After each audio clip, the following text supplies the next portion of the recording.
This month is all about the hips.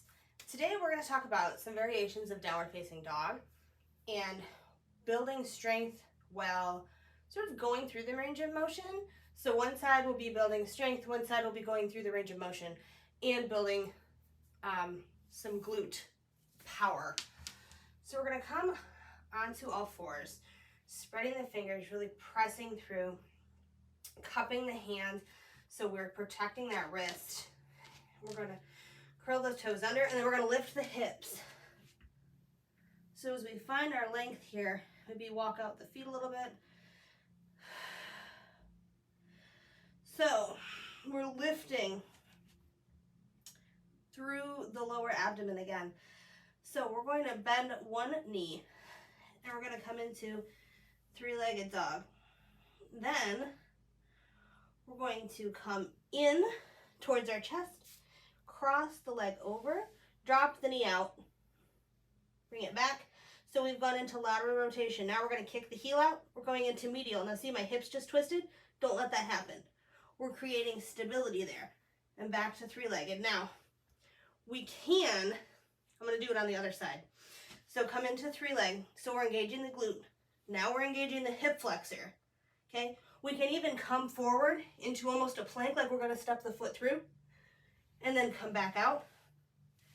Then we're doing like an eagle leg, basically. So you're twisting. And we can pull the knee to the right, pull the knee to the left, bring it out, back to neutral, and come down.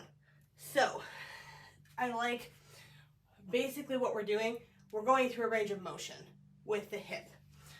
So when we go into three-legged, we're using the glute. We're extending, okay? We go into basically an eagle, so we wrap the leg around the other leg, and we can pull the knee this way when we do that, and we can pull it out. We just want to keep the hips stable, so this is going to build power in the standing leg while building power in the other muscles as we move that leg around. So we can also do this in tabletop. Where we're here, we lift that lower belly in, we can extend, we can flex, right? Back's going around just a little bit. And you're going to let it, you're going to push off in tabletop.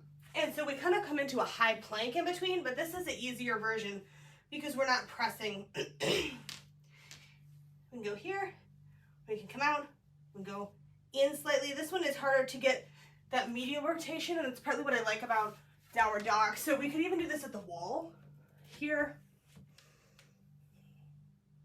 And then we're coming up, we're going back, going in, we're going out. But see, my pelvis right now is moving all over the place. I don't want that to happen. I want stability. So that tells me I need to engage my standing leg more. So come out, come forward.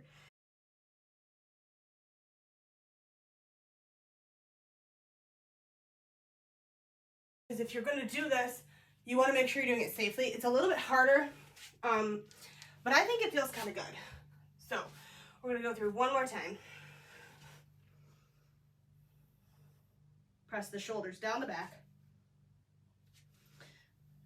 So we're here, coming up, across. You can even just twist the knee in. You can even do this just standing. So we're basically going through the range of motion. You can be here, extend it, don't hit the wall, flex it, medial rotation, lateral rotation. And if you're doing this standing, you can even do an abduction.